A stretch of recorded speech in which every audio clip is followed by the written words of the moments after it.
Hello दोस्तों, नमस्कार। मैं आप सभी का स्वागत करता हूं। दोस्तों, आज का हमारा जो टॉपिक है सेंट्रल वेनस कैथेटराइजेशन या सेंट्रल वेनस कैथेटर इंसर्शन।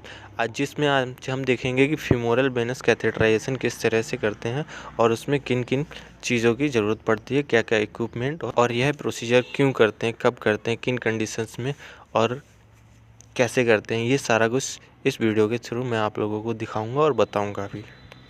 इस प्रोसीजर को करने के लिए सबसे पहले तो हमारे पास एक सेंट्रल वेनस कैथेटर किट होनी चाहिए, जिसमें कि सेंट्रल वेनस लाइन या कैथेटर होता है और इंट्रोड्यूसर नीडल विद सिरिंज के साथ होती है। वहीं सुचर नीडल और दो अलग अलग डायमीटर के दो डायलेटर होंगे, जो टिश्यू डायलेटर कहलाते हैं। इनके साथ ही अगर लाइन डबल ल्यूमेन है तो 2 स्टॉपर निकलते हैं, अगर लाइन ट्रिपल ल्यूमेन है तो 3 स्टॉपर होने चाहिए। इनके अतिरिक्त भी हमें चाहिए होगा एक इंजेक्शन लिग्नोकैन 2%, जो कि एक लोकल एनेस्थेटिक एजेंट होता है, पार्टिकुलर एरिया को एनेस्थेटाइज करने के लिए यूज़ करते हैं। दोस्तों, एक सिरिंज चाहिए होगी निडल के साथ 5 ml की, और NS 100 ml बीटाडीन, और कम से कम 2 पेयर सर्जिकल ग्लव्स। साथ ही हमें चाहिए होता है एक CVP सेट, जो कि ऑटोक्लेव फुल स्ट्राइल होता है और जिसमें एक एक गाउन, कट सीट और 2 कटोरी या किडनी ट्रे, जिसमें एक में बीटाडीन एक में NS लेते हैं हम, और चिटिल फोर्सेप्स, नीडल होल्डर, सीजर और गॉज पीस कॉटन पैड। तो अब मैं आपके क्यों, कब और किन कंडीशन में यह प्रोसीजर होता है का जवाब देने से पहले आपको बता दूं कि यह एक सर्जिकल प्रोसीजर होता है, जिसमें कि एक वाइड बोर कैनुला को, जिसे सेंट्रल वेनस कैथेटर या सेंट्रल वेनस लाइन कहते हैं, जिसको सेंट्रल वेन में इंसर्ट किया जाता है। यह procedure certain non emergency medical condition and emergency medical condition को मैनेज करने के लिए किया जाता है, जैसे कि सीवियर बर्न पेशेंट और सीवियर ट्रॉमेटिक पेशेंट के केस में एक्सेसिव बॉडी फ्लूइड लॉस और एक्सेसिव ब्लीडिंग हो जाने पर बॉडी फ्लूइड रिससिटेशन और ब्लड ट्रांसफ्यूजन के लिए, और कुछ वैसोप्रेशर या वैसोकंस्ट्रक्टर मेडिसिन के इन्फ्यूजन के लिए, जैसे कि noradrenaline, vasopressin and some hyperosmolar solutions, जैसे कि मैनिटॉल के इन्फ्यूजन के लिए भी। सेंट्रल वेनस प्रेशर मॉनिटर करने के लिए, हीमोडायलिसिस करने के लिए भी सेंट्रल वेनस कैथेटराइजेशन किया जाता है। तो अब हम अगर इस प्रोसीजर के काउंटर इंडिकेशन के बारे में बात करें तो इंसर्शन साइट इन्फेक्शन हो सकता है, वेन में थ्रोम्बस का फॉर्मेशन हो सकता है, टारगेट वेसल्स से हेमोरेज मतलब ब्लीडिंग हो सकती है, इंटरनल और एक्सटर्नल। अगर आर्टरी ब्रेक हुई है तो सीवियर ब्लीडिंग भी हो सकती है कोगुलोपैथी की कंडीशन में। और हाँ, इस प्रोसीजर को कॉम्बैटिव पेशेंट में नहीं किया जा सकता। कॉम्बैटिव पेशेंट बोले तो जो patient verbally physically aggressive behaviour वाले होते हैं, उन पेशेंटों में, स्पेशली फिजिकली एग्रेसिव बिहेवियर वाले पेशेंट में इस प्रोसीजर को नहीं कर सकते, अवॉइड करते हैं।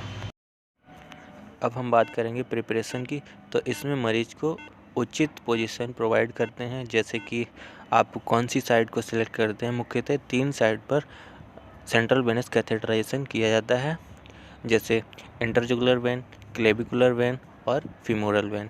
इसमें आप राइट साइड सेलेक्ट कर रहे हैं, लेफ़्ट साइड सेलेक्ट कर रहे हैं। वैसे तो मैक्सिमम केसेस में मैक्सिमम डॉक्टर्स राइट साइड ही प्रेफर करते हैं और उसमें आसानी होती है प्रोसीजर करने में। तो आपने कौन सी साइड सेलेक्ट की, उसके अनुसार मरीज़ को पोजीशन देंगे। पोजीशन में हमने इस वीडियो में आपको फीमोरल कैथेटराइजेशन को दिखाया है, तो हम मरीज़ को सुपाइन पोजीशन देंगे, जिसमें मरीज़ कुछ इस तरह से होगा।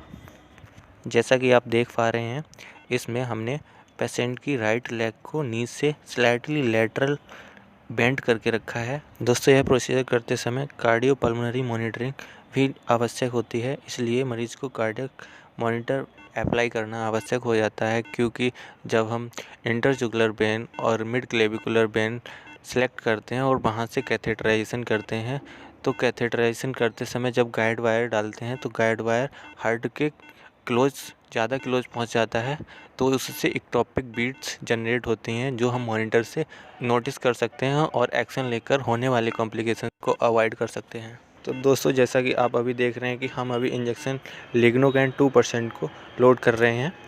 दोस्तों, इसको देने से पहले हमें कैथेटर इंसर्शन के लिए सेलेक्ट की गई साइट को या पार्ट को सर्जिकल मैनर में क्लोरोहेक्साडीन या फिर बीटाडीन यूज़ करके सर्जिकल मैनर में क्लीन करना होता है, जैसा कि आपने अभी इंजेक्शन लोड करने से ठीक पहले देखा है सर्जिकल साइट पर बीटाडीन के साथ प्रिपरेशन करते हुए। और हाँ दोस्तों, यहाँ पर एक नोटिस करने वाला पॉइंट ये है कि हम इंजेक्शन लिग्नोकैन 2% इंजेक्ट करते समय ये बात ध्यान रखेंगे कि वह वेन या आर्टरी को प्रिक करके उसमें इंसर्ट ना हो। इसे चेक करने के लिए सिरिंज की जो पिस्टल है उसको पीछे की तरफ खींच के पुश करके देखेंगे कि ब्लड तो नहीं आ रहा है। अगर ब्लड नहीं आ रहा है तो ही इंजेक्ट करना है, तो क्योंकि हमें सिर्फ पर्टिकुलर एरिया या पार्ट को एनेस्थेटाइज करना होता है। आपको पता ही होगा इंजेक्शन लिग्नोकैन 2% लोकल एनेस्थेटिक एजेंट होता है। तो साथियों, अब आप वीडियो क्लिप को वॉच करिए और ऑब्जर्व कीजिए कि किस तरह से प्रोसीजर किया जाता है। ओके, और हम आपसे मिलते हैं छोटे से ब्रेक के बाद वीडियो के एंड में। और हाँ दोस्तों, अगर आप हमारे चैनल पर पहली बार आए हैं तो प्लीज़ चैनल को सब्सक्राइब कर लें और बेल आइकन को ज़रूर दबाएं, जिससे क्या होगा कि हमारे आने वाले हर वीडियो का नोटिफिकेशन आपको मिलता रहेगा। Thank you.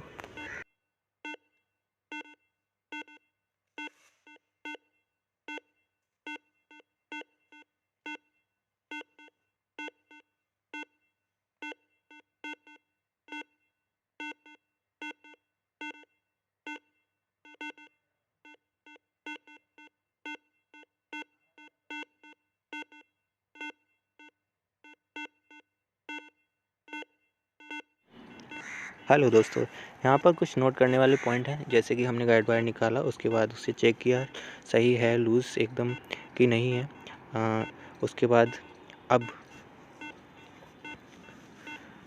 यहाँ पर हम आर्टरी को फील करते हैं, फीमोरल आर्टरी को, और उसके ठीक 1 से 2 इंच मीडियली, ना कि लेटरली। दोस्तों, यहाँ पर ध्यान देने वाली बात यह है, जहाँ पर आर्टरी फील होगी, फीमोरल आर्टरी फील होगी, उससे 1 से 2 इंच मीडियल साइड मीट करना है।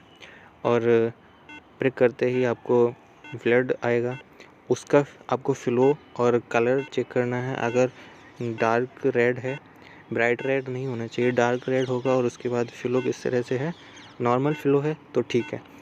इसके बाद हम गाइड वायर इंसर्ट करेंगे। गाइड वायर इंसर्ट करने के बाद अब टिश्यू डायलेटर का यूज़ करते हैं। इससे क्या होता है कि जो हमारा लाइन इंसर्शन का जो पाथ होता है, वे होता है, वो थोड़ा डायलेट हो जाता है, जिससे लाइन आसानी से अंदर चली जाती है। अदरवाइज़ हम ज़बरदस्ती ताकत लगाते हैं तो लाइन के मुड़ने का, ख़राब होने के चांसेस होते हैं।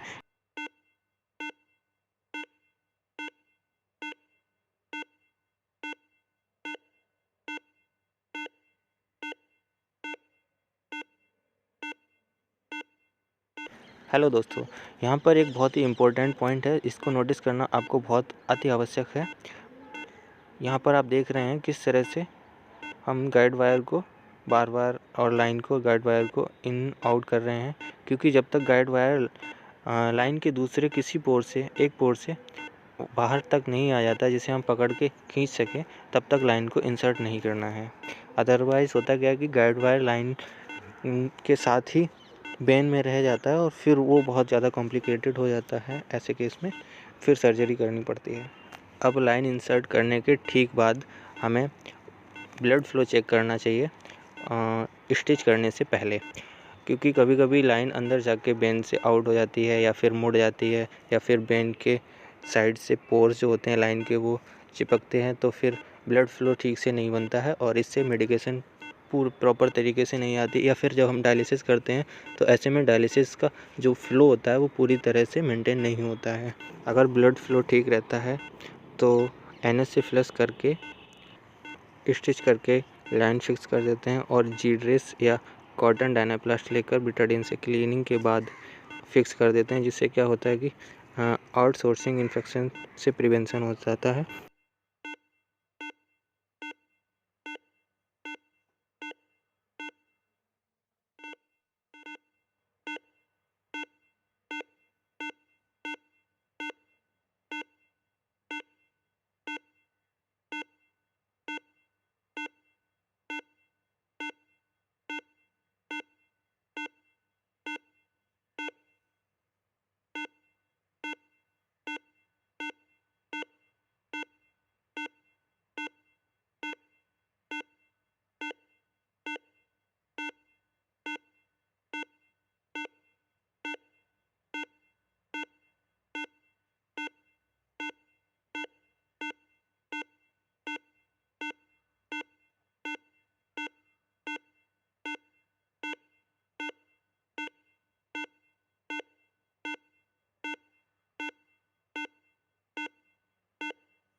हेलो दोस्तों, एक बार फिर से मैं आप सभी का स्वागत करता हूं और दोस्तों जानना चाहूँगा ये वीडियो आपको कैसा लगा और इस वीडियो का कौन सा पार्ट आपको सबसे ज़्यादा पसंद आया और आप लोगों ने इस वीडियो के माध्यम से क्या सीखा, कमेंट करके ज़रूर बताइएगा। और साथ ही हाँ, वीडियो को लाइक करें, चैनल को सब्सक्राइब जरूर कर लीजिएगा, जिससे कि हमारे चैनल पे आने वाली हर वीडियो का नोटिफिकेशन आप लोगों तक पहुंचता रहे।